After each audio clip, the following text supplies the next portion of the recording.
All right, back to business. 3 items. First, it's generally recognized that the most appalling place on the planet for women is Afghanistan. And now the word emerges that the situation may be worsening, if that's humanly possible. The Independent Human Rights Commissioner says that there were 25% additional numbers of mass rapes and atrocities committed against women in 2013 over the previous year. She described them as brutal. Those were her words. And she described a phenomenon of physical mutilation along with the sexual violence. You know, when the NATO allies went into Afghanistan back in 2001 to deal with Al-Qaeda, it was initially suggested that they were going to be there in part for the emancipation of the women from the Taliban. Now in 2014, as the NATO troops decide to withdraw, it looks as though the situation of women is reverting to the days of the Taliban.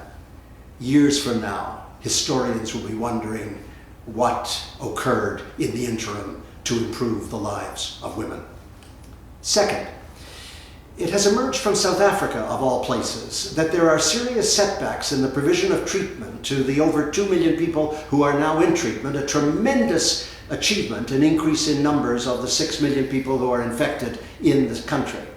But a very impressive consortium of NGOs has identified a number of drug stockouts in clinics and hospitals across the country, showing that in one of the states there were 54% of drug stockouts in clinics and hospitals, and the average range across the country was 21%, and the median time where the stockout occurred was 30 days. Now, any interruption in treatment at all compromises the life of the person who is in treatment. So this is an appalling situation, and it shows all the fragilities involved in rolling out treatment, even when your full heart is behind it. And you know, if the Global Fund had the money it was supposed to have, instead of the betrayal of the donors in the last replenishment conference, then you could say to countries like South Africa, the international community will give you the supplemental funds required in order to provide treatment without any breaks whatsoever, let alone stockouts, which put everything in peril.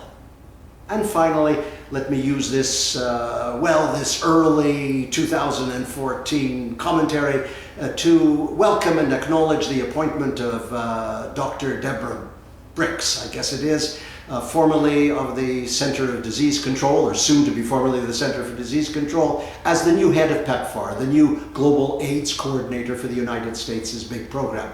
You know, it's fascinating. If you look at the presidential initiative in the US, PEPFAR, and the Global Fund to Fight AIDS, Tuberculosis, and Malaria, and UNAIDS itself, every single incumbent who has headed those agencies, and there have been 8 incumbents in total since the inception day, have been male. Every one of them a man. And now finally a woman for a pandemic which everyone agrees has had a disproportional impact on women. Hallelujah. I suppose President Obama deserves kudos. That was last week. I'm Stephen Lewis.